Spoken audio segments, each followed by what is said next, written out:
नमस्कार मंडळी, आपल्या चॅनलमध्ये तुम्हा सगळ्यांचं स्वागत आहे। चला तर मग तुम्हीही वाट पाहत असाल की आज कोणती रेसिपी आहे।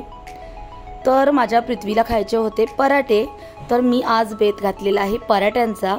तर इकडे मी पहिला पीठ मळून घेते। आता पीठ आपलं मोस्टली जसं आपण चपात्यांना बनवतो तसंच मळायचं आहे।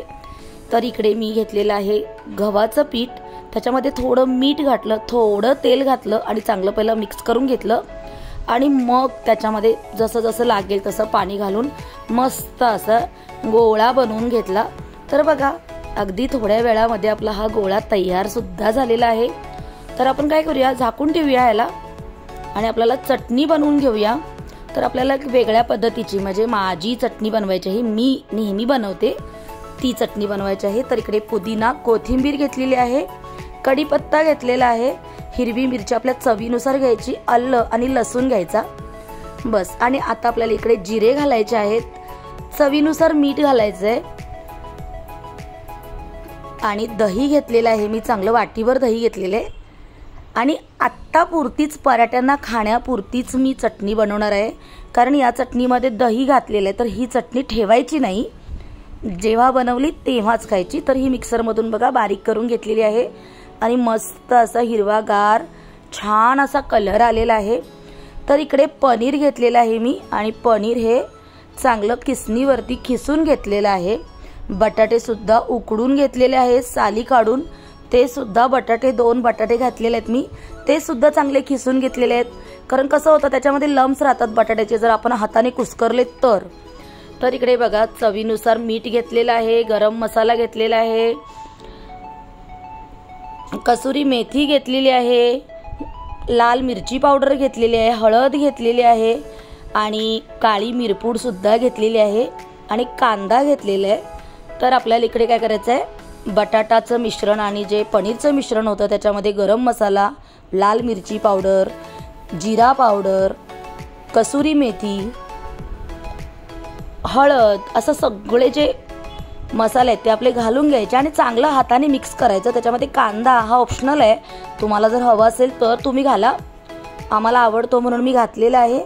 आणि मस्त पहिला पिठाचे मी गोळे करून घेते, जसं आपण चपातीला गोळे करतो त्याच पद्धतीने गोळे करते, पण थोडे मोठे करते, कारण आपल्याला काय करायचं आहे ह्याच्यामध्ये हे जे मिश्रण आहे पनीरचं तर ते आपल्याला घालायचं आहे।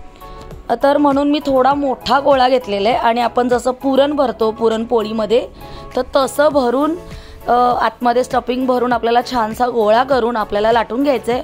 किंवा तुम्हाला याच्यातून वरती तर येतच, पण तुम्ही एक पातळशी चपाती लाटली आणि त्याच्यावरती हे मिश्रण जर तुम्ही पसरवलं आणि त्याच्यावरती अजून एक पातळ चपाती जर लाटून जर ठेवली आणि साईडच्या कडा आहेत त्याच्यावर थोडं लाटणं फिरवलं तरी सुद्धा छान पराठा होतो। तर मी तशा पद्धतीचा एक पराठा बनवलाय आणि या पद्धतीचा पण एक पराठा बनवलाय। ॲक्च्युली या पद्धतीपेक्षा म्हणजे स्टफिंग आपण आतमध्ये भरण्यापेक्षा चपातीवरती चपाती घालून आतमध्ये स्टफिंग घातलं ना तो पराठा छान होतो ॲक्च्युली। कारण कसं होतं बाहेर येत नाही आपल्याला लाटणं पोळपाट, त्याला चिकट होत नाही, म्हणजे कारण कसं होतं आपलं आतलं स्टफिंग आहे ते बाहेर येतं आणि मग लाटणं पण खराब होतं आणि मग पोळपाट पण चिकट होतो। तर त्यापेक्षा चपाती बनवून त्याच्यावरती पसरलेलं ते बरं आहे। तर मोरे साहेब वाट बघतायत कधीपासून, त्यांना पण जायचं आहे आणि मग तवा तापत ठेवलाच होता मी, थोडं त्याच्यावरती तेल घातलं, तुम्ही बटर जे काय असेल ते तुम्ही तूप वगैरे लावू शकता, तर मी इकडे तेलच घातलेलं आहे आणि मग आपला पराठा टाकलेला आहे तव्यावरती। तर बघा छान कलर आलेला आहे पराठ्याला आपल्या, आपली चटणी तयारच आहे। तर तुम्ही हा दह्याबरोबर सुद्धा पराठा खाऊ शकता। तर मी बऱ्याच प्रकारच्या चटण्या बनवत असते, तर त्या चटण्यांबरोबर सुद्धा माझ्या घरातले पराठे वगैरे खातात, म्हणजे लसणाची चटणी, जशी की शेंगदाण्याची चटणी, तिळाची चटणी किंवा अशी पुदिन्याची चटणी, किंवा आता जी मी कड चटणी बनवली ती, अशा पद्धतीच्या वेगळ्या वेगळ्या चटण्या आपल्या असतात। आता कड चटणी लगेचच खायची त्याच्यामुळे ती लगेचच संपवावी लागते। आता मोरे साहेबांना कड चटणी पण देते आणि त्यांना लसूण चटणी पण आवडते, तर ती पण देते आणि मोरे साहेबांना पहिला नाश्ता करायला देते पहिला।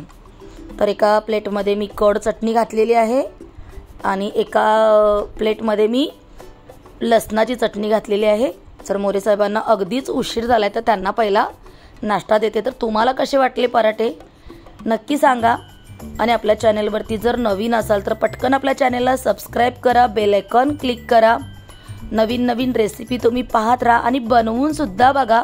आता हा पराठा जो मी बनवलाय तो चपातीवरती चपाती टाकलेली आहे, मध्ये मी स्टफिंग जे आहे ते पसरवलेलं आहे.